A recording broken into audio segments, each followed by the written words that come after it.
საშინაო სკოლის გაკვეთილებს წარმოგიდგენთ კომპანია Silknet.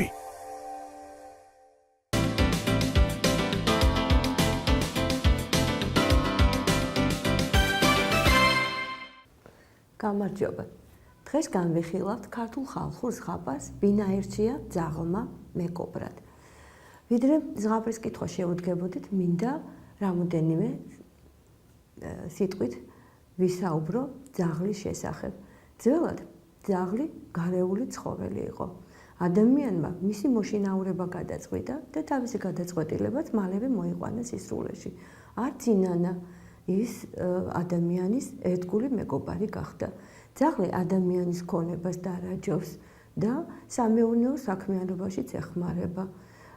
ერთგულად დარაჯობს და უვლის ცხრის ფარას, ეხმარება ადამიანს ნადირობაში. ბოლო დროს კი ბევრი და რთული საინტერესო და სამუშაოებით შეუსრულებია ძაღლს ადამიანთან ერთად და ადამიანს სერიოზულად დახმარებია. მათ ურთიერთობაზე მოისმენთ საინტერესო ამბავს, იწერება ძალიან ბევრი მოთხრობა, იქმნება ფილმებიც. ჩვენი მოთხრობის გმირი ძაღლი, რომელმაც თვითონ აირჩია ადამიანი მეგობრად. როგორ მოხდა ეს? ზღაპრიდან გავიგებთ. მას ასე ვინ აირჩია ძაღლმა მეგობრად. უწინ თურმე ძაღლი მარტოდ ცხოვრობდა ტყეში.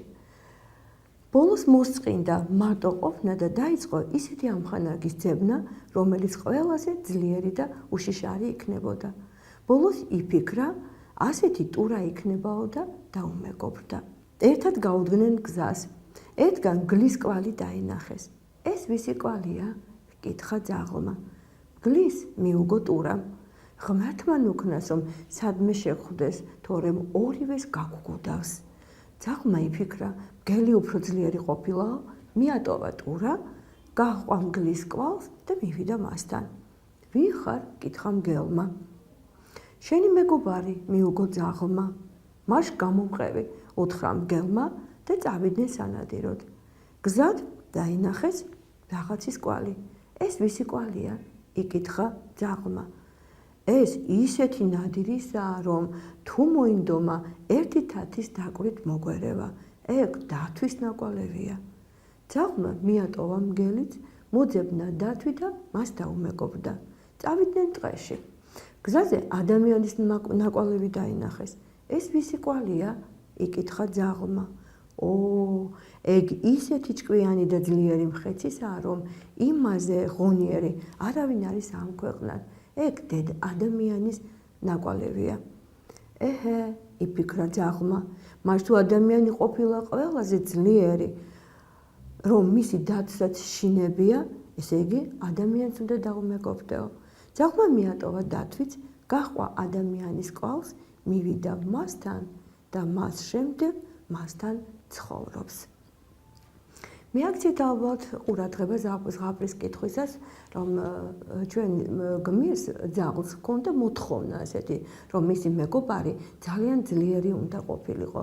ისეთი ძლიერი, რომ მასზე ღონიერი არსება დედამიწაზე არ უნდა ყოფილიყო. იფიქრა თავდაპირველად ასეთი ტურა იქნებაო და მოძებნა ტურა.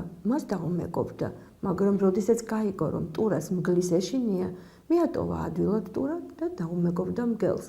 აი მიაქციეთ იმას კიდევ ერთხელ ვამბობ ყურადღება, მგელი რას ეკითხება, ვინ ხარო? კითხულობს და როცა ძაღლი ეუბნება, შენი მეგობარი, მოდი ერთად წავიდეთო. არც კი არ გაუჩნდა ეჭვიან არ იკითხა, პირველად დაინახა, ეკითხება ვინ ხარ და ძალიან სწრაფად ემეგობრება. აი ამიტომაც ძაღლმა იგი ადვილად მიატოვა, ისე როგორც ტურა. ასევე მიატოვა დათვით, როდესაც გაიგო, რომ ადამიანი მასზე ძლიერი იყო, დათვსაც ადამიანის ეშინოდა. გაიხსენეთ აბა რას ეუბნება დათვი ადამიანზე, როდესაც მის ნაკვალეს ნახავენ. ეს ისეთი არსებისაა, რომელზე ძლიერიც ამ ქვეყნად არაფერია და მხოლოდ ძლიერი კი არა, გონიერიო ამბობს დათვი. როგორც ზღაპრიდან გაიგეთ, ძაღლმა ისიც მიატოვა და მოძებნა ადამიანი. ადამიანი არ მიუტოვებია ძაღლს, ის მასთან დარჩა და დღემდე მეგობრობს, გვეუბნება ზღაპარი. რატომ შეიძლება დაგებადოთ კითხვა? ალბათ იმიტომ, რომ ადამიანმა ძაღლის მოთხოვნილება უკვე დააკმაყოფილა. ადამიანი ხომ ძაღლზე ღონიერია და ყველა არსებაზე ღონიერია. ღონიერია იმიტომ, რომ გონიერია და თმასეც უთხრა ადამიანი ღონიერი და გონიერი არსებაო.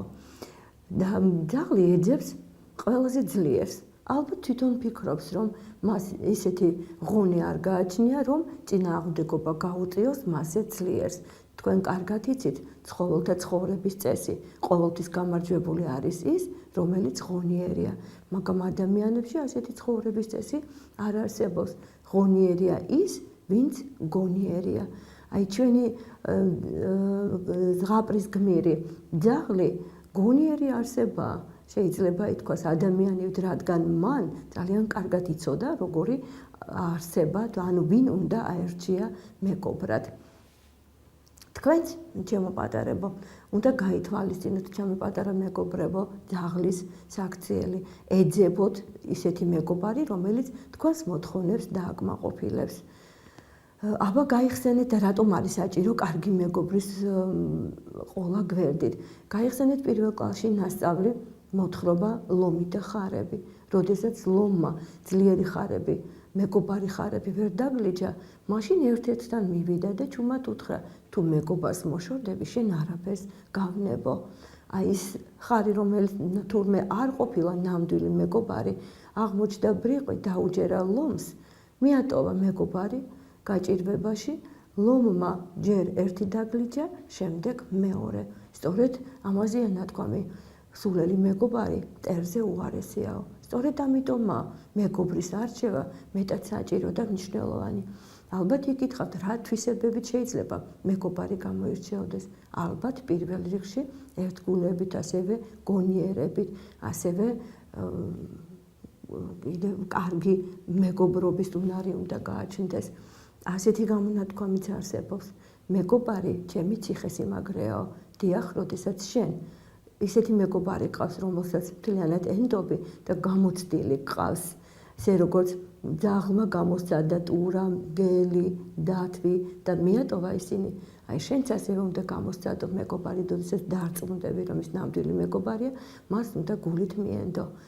მეგობარი შენთვის კიდევ ვიმეორებ, ისეთი ციხესიმაგრე უნდა იყოს, ვისთანაც უშიშრად იგრძნო თავი.